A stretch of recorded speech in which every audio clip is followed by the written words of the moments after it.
Israel is plotting against King Abdullah of Jordan, and here's why.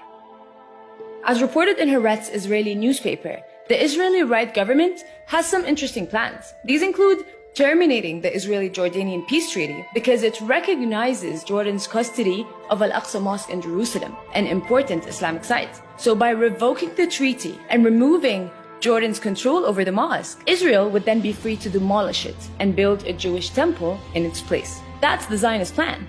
But King Abdullah is in the way. As custodian of those sites, do you believe the status quo and your role is threatened?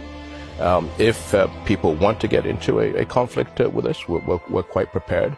I always like to believe that let's look at the glass half full, but we have certain red lines. Another part of the plan is to ethnically cleanse current-day Palestine by expelling Palestinians from Gaza into Egypt and from the West Bank into Jordan, making Jordan an alternative homeland for them. And once these two territories are ethnically cleansed, Israel plans to annex them and eventually expand across the Middle East. Today, I am announcing my intention to apply Israeli sovereignty to the Jordan Valley and the northern Dead Sea. I mean, it all makes so much sense now. The war on Gaza is this plan in motion. Displace Palestinians, take over their land. The Israeli military will maintain control of Gaza. But King Abdullah has been in the way at every turn. That is a red line. No refugees in Jordan, no refugees in Egypt. He's been pushing the Palestinian cause onto the global stage and emphasizing to the West that the root cause of the Palestinian-Israeli conflict is the illegal Israeli occupation and the denial of Palestinian rights.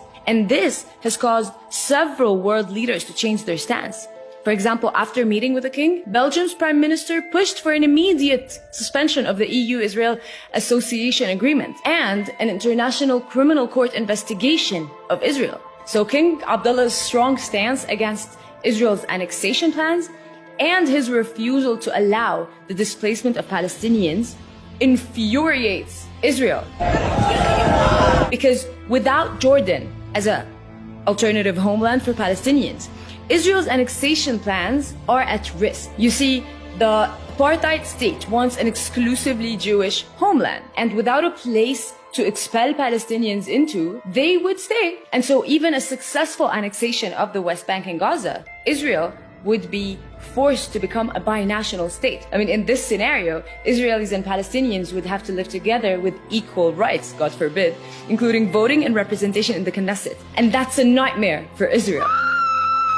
So to push King Abdullah out of their plan's way, the Israeli right has been plotting to overthrow him and hoping to create discord in Jordan's community and incite a revolution against him. But that's never going to happen because the strong bond between people of Jordan and the king is kind of woven into the national identities. And the fight for Palestinian rights unites us all, people and leadership, under this shared sense of nationalism and humanity that no evil Zionist plan could ever change.